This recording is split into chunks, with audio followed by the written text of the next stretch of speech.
Open circulatory system के बारे में। और ओपन सर्कुलेटरी सिस्टम क्या होता है? Open circulatory system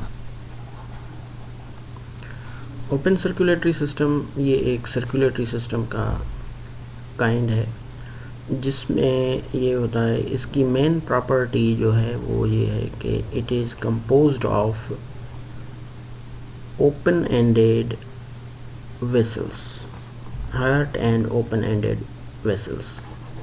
It is composed of heart and open-ended vessels. जिस तरह ये आपको डायग्राम में भी शो हो रहा होगा कि यहाँ पे ये हार्ट है और हार्ट में से जो ये ब्लड निकलता है, ये एरोज शो कर रहे हैं। ये ब्लड जब निकलता है तो वेसल्स में जाता है और वेसल्स जो हैं वो आगे की तरफ से क्लोज नहीं है बल्कि ये खुली हुई हैं, और जब इनमें से ब्लड निकलता है तो वो ब्लड जो है वो आर्गन्स को बाथ करता है, उनके ऊपर से ऊपर गिरता है। सपोज दीज आर आर्गन्स, ये राउंड बॉल्स हमने शो किए हैं एज आर्गन्स। अब ये आर्गन्स के ऊपर गिरता है, फिर आर्गन्स के बीच में से होता हुआ ट्रेवल करता हुआ ये फिर बाद में जो है वो ब्लड इन आर्गन्स के बीच में से गुजरता हुआ उनको बाथ करता हुआ आगे जाके फिर हार्ट में चला जाता है। कुछ वेसल्स ऐसी हैं जो हार्ट में इसको ले जाती हैं, वो भी ओपन होती हैं, और कुछ वेसल्स ऐसी हैं जो हार्ट में से इसको निकालकर बाहर आर्गन्स के ऊपर गिराती हैं। तो इस तरह ये ओपन सर्कुलेटरी सिस्टम काम करता है। ये जब हार्ट कॉन्ट्रैक्ट करती है तो इसकी ये जो ब्लड वेसल्स हैं ये ब्लड को बाहर निकालती हैं, और जब ये हार्ट रिलैक्स करती है तो ये ब्लड से फिल हो जाती है। और ये जो वेसल्स हैं, कुछ ये दो नीचे एरोज यहाँ पे शो हो रहे हैं, यहाँ पर कुछ वेल्व्स होती हैं जो इनको क्लोज और ओपन करती हैं। जब ये हार्ट कॉन्ट्रैक्ट करेगी तो ये जो वेसल्स हैं ये क्लोज हो जाएंगी यहाँ से, क्योंकि यहाँ से ब्लड इसमें आता है और यहाँ से ब्लड जाता है निकल कर, ये जो एरो है इस एरो से निकल कर जाता है, ये वेसल्स इसको निकालती है ब्लड को, तो ये ओपन हो जाएगी और ये वाली क्लोज हो जाएंगी। यहाँ ये जो है इनके बेस पर कुछ वेल्व्स होती हैं ये जो क्लोज कर देती हैं इनको, और ब्लड यहाँ से निकल कर इन वेसल्स में आ जाता है। अच्छा, उसके बाद कुछ प्रॉपर्टीज़ हैं, ये सर्कुलेटरी सिस्टम की कुछ प्रॉपर्टीज़ होती हैं जो हम पढ़ेंगे।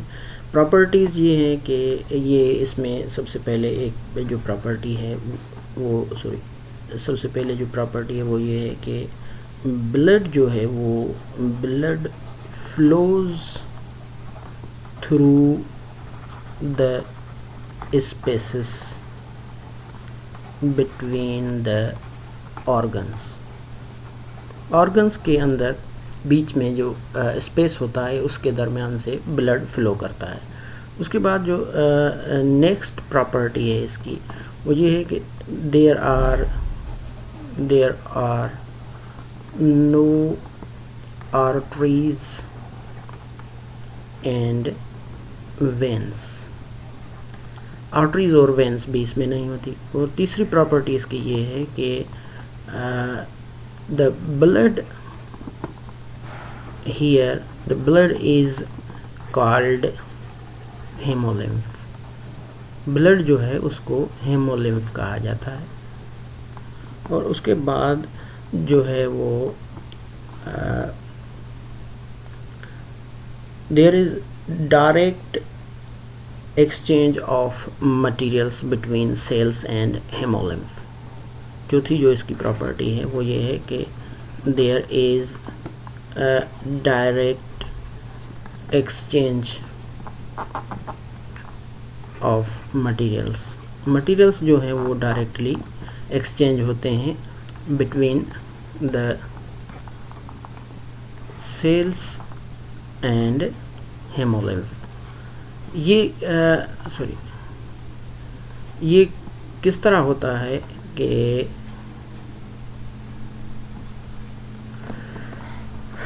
ये जो suppose here these are cells and इन सेल्स के दरमियान से ये जो हेमोलिम्फ जब भी गुज़रती है तो मटेरियल्स जो हैं वो हेमोलिम्फ में से निकलकर इन सेल्स में आते हैं और सेल्स के मटेरियल्स जो हैं वो निकलकर हेमोलिम्फ में आ जाते हैं। जो वेस्ट होती है सेल्स के अंदर या जो दीगर चीज़ें होती हैं वो सेल्स से निकलकर हेमोलिम्फ में आ जाती हैं और हेमोलिम्फ से निकलकर सेल्स में चली जाती हैं। तो there is no other fluid that takes the materials. जैसा कि क्लोज सर्कुलेटरी सिस्टम में क्या होता है कि क्लोज सर्कुलेटरी सिस्टम में इस तरह होता है कि suppose these cells are of those animals which have close circulatory system. तो क्लोज सर्कुलेटरी सिस्टम में क्या होता है कि इन सेल्स के अराउंड एक फ्लूइड होता है, हर सेल के सराउंडिंग में एक फ्लूइड होता है। उस फ्लूइड को कहते हैं टिश्यू फ्लूइड और उसको इंटरस्टिशियल फ्लूइड भी कहते हैं, इंटरस्टिशियल फ्लूइड। तो ब्लड में से जो भी चीज़ें आती हैं वो सपोज ब्लड इनके पास से गुज़र रहा है, ये एक वेसल है जिसमें से ब्लड गुज़र रहा है, तो ब्लड में से जो चीज़ें हैं वो निकलकर इंटरस्टिशियल फ्लूइड में आती हैं, फिर इंटरस्टिशियल फ्लूइड से निकलकर सेल में चली जाती हैं और इस तरह सेल की जो भी चीज़ें हैं वेस्ट वो सेल के से निकलकर इंटरस्टिशियल फ्लूइड में आ जाती है, फिर इंटरस्टिशियल फ्लूइड में से चली जाती है ब्लड में, जो भी चीज़ एक्सक्रिएट करना चाहता है वो सेल। तो ये इस तरह इन सेल्स में जो क्लोज सर्कुलेटरी सिस्टम वाले सेल्स होते हैं उनके सराउंडिंग में एक फ्लूइड होता है जो ब्लड से चीज़ें लेता है और सेल्स को देता है और सेल्स से चीज़ें लेता है और ब्लड को दे देता है। तो इस तरह there is a fluid surrounded that surrounds the cells. तो ये जो ओपन वाले होते हैं इनमें से टिश्यू फ्लूइड नहीं होता, इनमें से ये ही हेमोलिम्फ होता है जो कि सेल्स के पास उनके करीब से गुज़रता है और डायरेक्टली मटेरियल्स उनको दे जाता है और उनसे मटेरियल्स ले जाता है। तो इस तरह देयर इज़ नो, ये एक और कैरेक्टर बन जाएगी इसकी, there is no tissue fluid, इनमें टिश्यू फ्लूइड नहीं होता या इंटरस्टिशियल फ्लूइड कह लें, वो नहीं होता। अब ये है कि ये जो ओपन सर्कुलेटरी सिस्टम होता है, ये ओपन सर्कुलेटरी सिस्टम की ये नंबर 6 प्रॉपर्टी ये है कि it is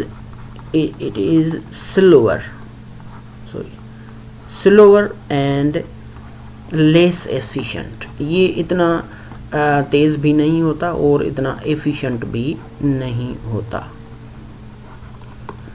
as compare to close circulatory system, as compare to close circulatory system. Close circulatory system के हिसाब से ये थोड़ा स्लो काम करता है, स्लो इसमें ब्लड जो है वो मूव करता है और ओपन सर्कुलेटरी सिस्टम में स्लो करता है और क्लोज सर्कुलेटरी सिस्टम में थोड़ा तेज़ होता है क्योंकि उसमें एक पावरफुल हार्ट होती है जो इसको कॉन्ट्रैक्ट करती है फोर्सफुली और ब्लड को जो है वो एक फोर्स से निकालती है।